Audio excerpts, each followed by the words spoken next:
Buenos días, señor Fariñas. Todos sabemos que la situación en Cuba va a tardar en arreglarse. Sabemos que la tensión es alta, tanto desde el punto de vista de la represión como desde el punto de vista del abastecimiento de medios y de alimentos para la población, para que ésta pueda alimentarse, un punto capital. Nos gustaría, por lo tanto, darle la palabra, señor Fariñas. Gracias, señor presidente. Buenos días a todos y a todas los diputados y diputadas que me han dado la posibilidad de hablar en nombre de la nación cubana que está dentro y fuera del país. Nuestra visita al Parlamento Europeo ha coincidido con un momento especial para Europa y para toda la civilización occidental. La agresión de Rusia a Ucrania, además de ser un abuso y una violación del derecho internacional, es una clara amenaza a la democracia y al proyecto europeo de democracia representativa. Es por ello que en nombre de los demócratas cubanos quiero manifestar nuestra solidaridad con la Unión Europea, con todos sus organismos, que incluye este Parlamento,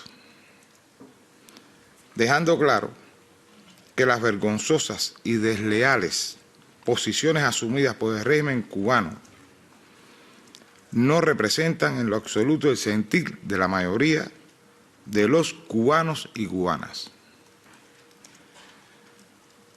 Cuenten con la solidaridad de toda la nación cubana, tanto la parte de la nación que vive dentro de Cuba como con los que residen fuera de nuestra patria. Pero es muy difícil desligar las posiciones de complicidad del régimen cubano con el régimen de Putin, de su propio historial de injerencias en otros países y de los abusos que comete contra su propio pueblo, asunto al cual quiero referirme a continuación. Señorías,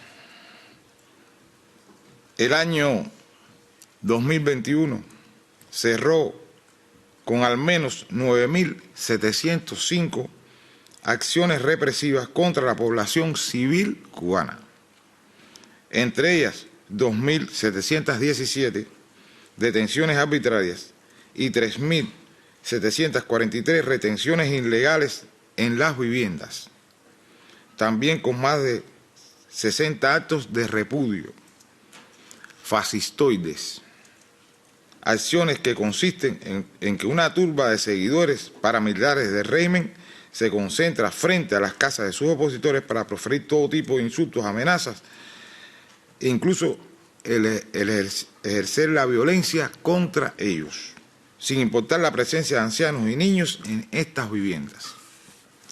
La Junta Militar cubana ha recrudecido la represión, llegando con fuerza y ensañamiento al ciudadano común, la mayoría de los cubanos a los que les han sido violados sus derechos humanos a la libre expresión y manifestación, primero, y después del debido proceso judicial y su libertad.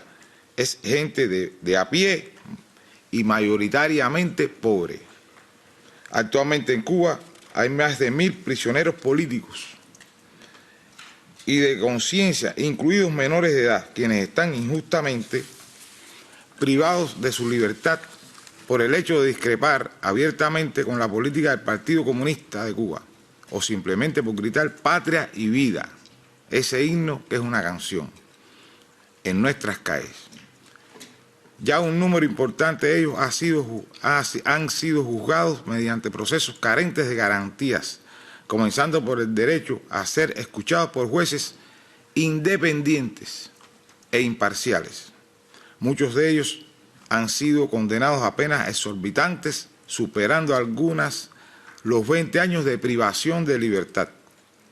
Hay menores de 18 años y jóvenes enfermos o con discapacidad intelectual que han sido acusados del delito de sedición Importantes organizaciones cubanas e internacionales de derechos humanos han condenado estos atropellos.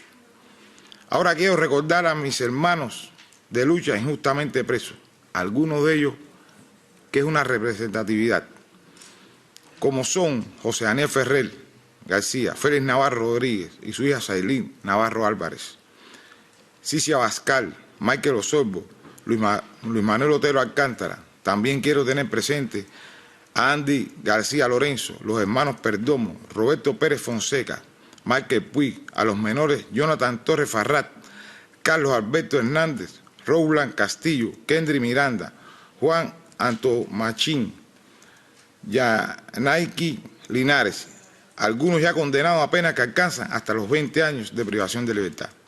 También a Wagner Luis Aguilar, a la familia Beirut, Bárbaro de Céspedes, Alexis Sabatella, Ángel Luis Marcano, Dixon Gaín Zamoret, Yadir Ayala Ibáñez, entre otros.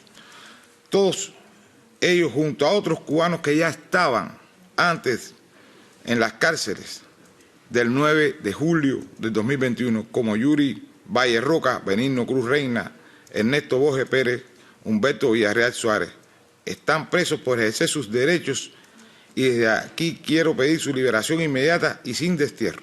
Estos cubanos ni su familia merecen lo que están viviendo. A muchos de ellos los conozco personalmente, hemos estado en prisión en ocasiones juntos y afirmo que no son delincuentes ni asaltaron ningún cuartel militar como sí lo hizo Fidel Castro y su hermano. Son personas decentes y de bien, patriotas. Berta Soler, líder de las Damas de Blanco, premio Andrés Saharo, al igual que yo y su esposo Ángel Moya Costa, son detenidos al menos una vez por semana y tienen frente a su casa una vigilancia permanente. Un ensañamiento que ha llegado hasta la arbitrariedad de impedir la entrada de cubanos a su propia tierra en función de sus posiciones políticas o de sus opiniones en las redes sociales. Por otro lado, ese mismo régimen que reprime a los cubanos mediante las golpizas, detenciones, torturas, encarcelamientos, no admite el más mínimo disenso. Es el que no respeta los derechos sociales. Según informes del Observatorio Cubano de Derechos Humanos, una mayoría superior al 70% de las familias viven por debajo del umbral de la extrema pobreza. Pongo el ejemplo de los menores de 7 años que hace meses que no reciben leche en polvo, que el Estado vende por la tarjeta de racionamiento. Los derechos laborales también son ampliamente violados con la vergonzosa situación de los profesionales de la salud cuyos servicios son vendidos en el exterior o los trabajadores del sector turístico. Es gracias al exilio cubano, ese que es acusado y vilipendiado por el régimen, que al menos un tercio de la población cubana puede sustituir en ese supuesto paraíso comunista. La apuesta internacional por acompañar al régimen es un proceso de supuesta modernización vía leyes, ha sido un fracaso total. No ha ocurrido un solo cambio legal, político, económico, social en favor del pueblo cubano. De hecho, el nuevo Código Penal que quiere aprobar es más estalinista que el que le precede. A la luz de los últimos acontecimientos mundiales, la Unión Europea deberá definir si prefiere tener entre sus interlocutores preferentes a los represores o a nosotros los reprimidos. Muchas gracias.